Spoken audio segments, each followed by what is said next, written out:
नमस्कार। आज हम बात कर रहे हैं दिल्ली हाई कोर्ट के एक काफ़ी दिलचस्प फैसले की। मुकेश कुमार गर्ग बनाम भारत संघ और अन्य। जी, ये मामला जीएसटी से जुड़ा है। हाँ, और हमारे पास taxlog.com का एक दस्तावेज है हम्म, जिसमें इसकी पूरी जानकारी है।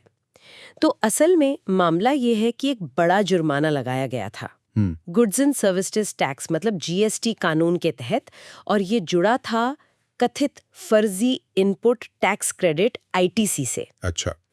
तो चलिए आज इसी को थोड़ा गहराई से समझते हैं कि आखिर ये था क्या और कोर्ट ने क्या कहा। तो कहानी शुरू हुई विभाग के आरोपों से। उनका कहना था कि श्री मुकेश गर्ग और उनके बेटे अनुज गर्ग, जी, उन्होंने मिलकर करीब 28 फर्में बनाई। 28 फर्म है। हाँ, और मकसद ये कि बिना किसी असली माल या सेवा की सप्लाई के लगभग 115 करोड़ रुपए से ज्यादा का, आप समझिए, फर्जी आईटीसी क्लेम करना। ओह, 115 करोड़, ये तो बहुत बड़ी रकम है। बिल्कुल। तो इसी आधार पर पहले कारण बताओ नोटिस गया और फिर बाद में जुर्माना लगाने का आदेश आ गया। अच्छा, तो ये तो विभाग का पक्ष हुआ। अब इसमें मतलब याचिकाकर्ता श्री मुकेश गर्ग, उनका क्या कहना था कोर्ट में? हाँ, उन्होंने कई बातें रखी। एक तो ये कि भाई इस सब में उनकी भूमिका बहुत मतलब लिमिटेड थी, वो मेन आदमी नहीं थे। कि वो मुख्य कर्ता धर्ता नहीं थे। हाँ, और उन्होंने जीएसटी कानून के उन धाराओं पर भी सवाल उठाया जिनके तहत जुर्माना लगा था, सेक्शन 74 और 122। अच्छा। और उन्होंने जुर्माने की रकम पर भी कुछ कहा। हाँ।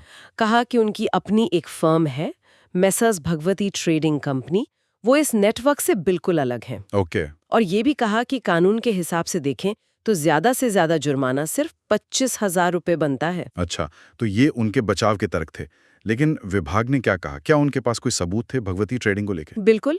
विभाग का कहना था कि उनके पास सबूत है जो दिखाते हैं कि ये फर्म भी उसी नेटवर्क का हिस्सा थी। तो यहाँ मामला थोड़ा फंस गया। हाँ, यही बात थोड़ी पेचीदा हो गई। विभाग ने जोर दिया कि इसमें फैक्ट्स को लेकर मतलब तथ्यों को लेकर काफी गहरे और जटिल विवाद हैं। और आमतौर पे हाईकोर्ट रिट पिटीशन में इतने तथ्यात्मक विवादों में नहीं जाता है ना? सही। और विभाग ने एक और बहुत जरूरी कानूनी बात उठाई। क्या? उन्होंने कहा कि देखिए, ऐसे आदेशों को चुनौती देने के लिए तो जीएसटी कानून में एक प्रॉपर चैनल, एक तय रास्ता पहले से है। हाँ, बिल्कुल। मेरा ख्याल है वो सेक्शन 107 की बात कर रहे होंगे, सीजीएसटी एक्ट का। आप बिल्कुल सही कह रहे हैं। हाँ, वो अपील का प्रावधान है जी। कि अगर आप ऑर्डर से खुश नहीं हैं तो आप अपीले अथॉरिटी के पास जाइए। और मजे की बात ये कि श्री गर्ग के बेटे अनुज गर्ग ने, अच्छा। उन्होंने उसी आदेश के खिलाफ सेक्शन 107 में अपील पहले ही फाइल कर दी थी। ओह, हाँ। तो मतलब एक तरफ बेटा अपील में गया हुआ है और दूसरी तरफ पिता हाईकोर्ट में रिट लेके पहुंच गए।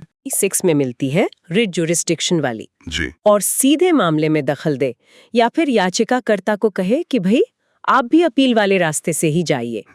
तो कोर्ट ने क्या तय किया? कोर्ट ने विभाग की बात मानी। अच्छा। कोर्ट ने साफ कहा कि देखिए, ये जो रिट जुरिस्डिक्शन है ये एक एक्स्ट्रा ऑर्डिनरी पावर है, कोई रोजमर्रा के इस्तेमाल की चीज नहीं। सही। जब कानून ने खुद ही एक रास्ता दिया है, जैसे यहाँ सेक्शन 107 की अपील का रास्ता है, हाँ। तो आम तौर पर उसी रास्ते पर चलना चाहिए, खासकर तब जब मामले में तथ्यों की काफी जांच पड़ताल होनी है। हाँ, जिसके लिए अपीली अथॉरिटी ज्यादा बेहतर होती है। बिल्कुल।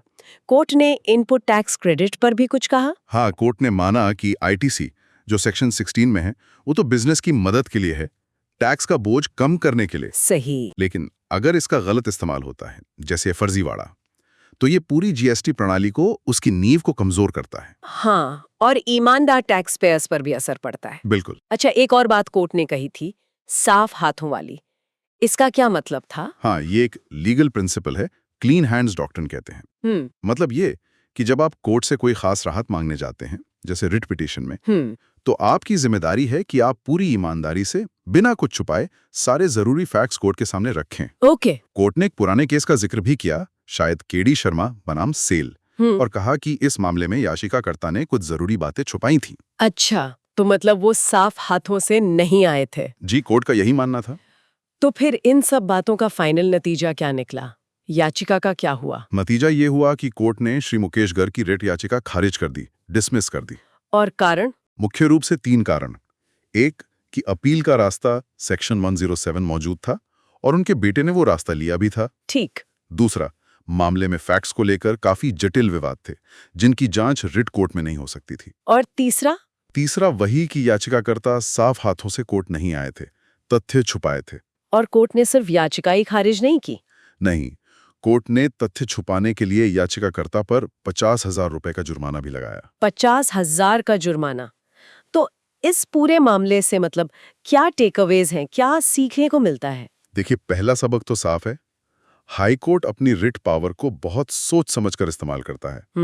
अगर कानून में अपील जैसा कोई और रास्ता है और मामला फैक्ट्स पर उलझा हुआ है, तो कोर्ट सीधे दखल देने से बचता है। ये बात है। दूसरा, ये कि आईटीसी जैसी सुविधाओं का गलत इस्तेमाल बहुत गंभीर माना जाता है। और उसके नतीजे भी गंभीर हो सकते हैं। और कोर्ट की कार्यवाही में ईमानदारी कितनी जरूरी है, ये भी साफ हुआ। बिल्कुल, क्लीन हैंड्स वाला सिद्धांत। और आप देखिए, ये फैसला कहीं ना कहीं ये भी दिखाता है कि ये जो फर्जी चालान हैं, शेल कंपनियां हैं, इनके जरिए जीएसटी फ्रॉड रोकना कितनी बड़ी चुनौती है। हाँ, 115 करोड़ तो सिर्फ एक केस है। ये प्रॉब्लम तो काफी बड़ी हो सकती है। बिल्कुल। तो सुनने वालों के लिए एक विचार छोड़ जाते हैं।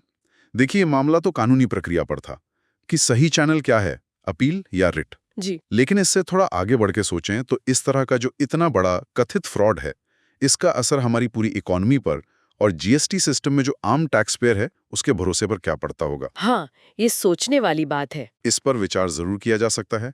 चलिए, आज के लिए बस इतना ही।